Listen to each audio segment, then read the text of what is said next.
Vodafone just pulled one of the riskiest moves in marketing, turning a weakness into the strategy, and they're hoping Australians are going to clap instead of question it.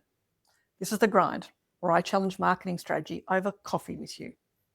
So here Vodafone are openly saying Australians don't need coverage everywhere. But here's the problem as I see it. I don't think Australians like being told part of their country don't matter. So this campaign is built on a genuinely smart strategic insight. Most people don't need full national coverage, so why pay for it? Brilliant. But then they wrapped it in an execution that feels slightly dismissive, slightly imported, and just a little bit off for the Australian psyche. Look, in some ways, this is a clever poke at Telstra, for sure. But it's also a high-stakes gamble on whether owning your weakness makes you look smart or just exposes a thing that people are already worried about. You know, it's kind of like saying, we know we've had problems with coverage, now we're going to mention coverage again.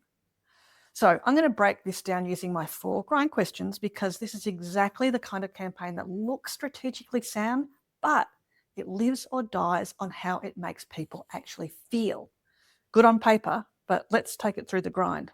And if you're in marketing, this is a big trap because reframing a negative into a positive is one of the oldest tricks in the book, let's face it. It feels smart, it feels really brave, and it feels like you've cracked something. But the difference between genius and disaster comes down to one thing. Does the customer feel better after hearing the message?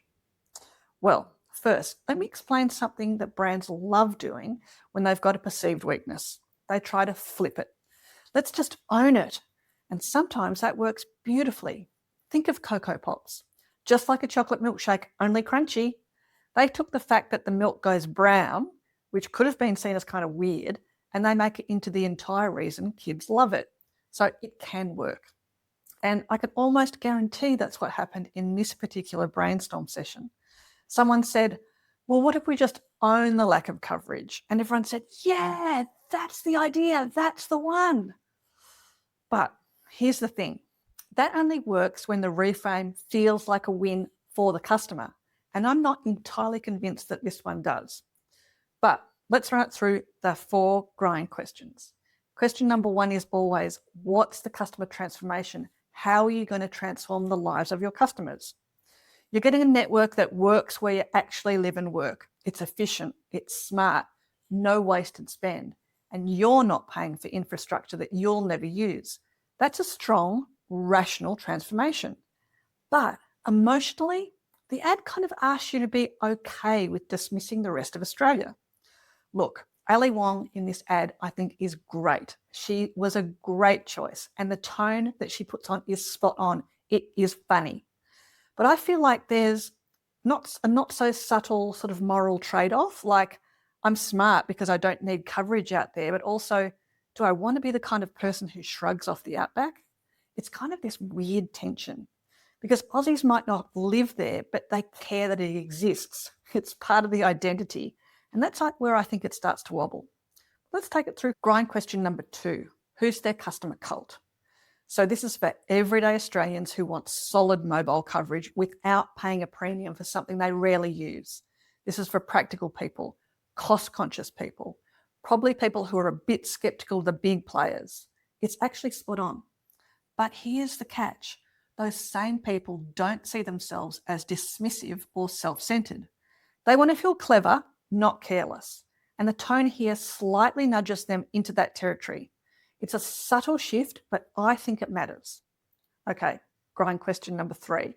What's their special magic ingredient? What's their USP? Well, it's get coverage where it counts. They have smart network design, cheaper than rivals because you're not paying for every square kilometre of the country. It's completely logical, completely defendable. The proof is actually there. But again, the way it's framed turns that strength into something that feels a bit like a compromise. Instead of this is smarter, it risks sounding like this is enough if you don't care about all that other stuff. And that's a very different emotional takeaway. Now here's where it gets interesting. Question number 4, what's their archetype?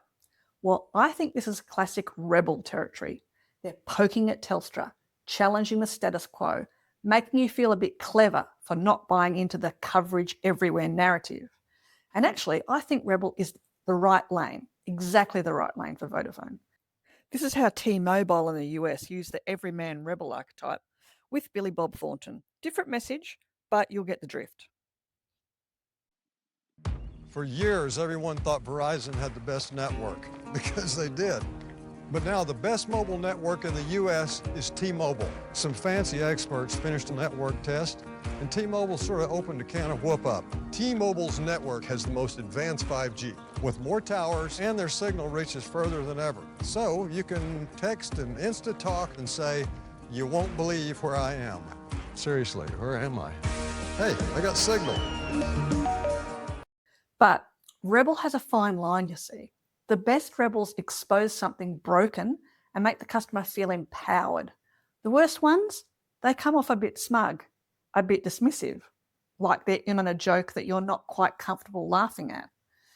And that's the tension here, because instead of punching up in the category, it feels like they're punching sideways or even down, or even a bit of a nasty punch. And culturally, I think that's risky. So, what's my verdict? Because basically, it's funny. The campaign's good. The campaign's well targeted. The campaign's got a customer cult. It ticks all of the boxes. It's memorable. It's strategic. The insight is genuinely strong and the proof exists. But the creative lens, it's just a little bit nasty, a little bit self-centered. And maybe that's the gamble. Maybe they're banking on Australians going, yeah, fair point. Or maybe it just leaves a weird taste. Because owning your weakness can be brilliant, but only if the reframe makes people feel good about choosing you. Otherwise, you're just shining a spotlight on the thing that you were trying to hide. But what do you think? Am I being a bit picky? Is it smart coverage? Or are they being a bit culturally tone deaf? I'd love to hear your comments.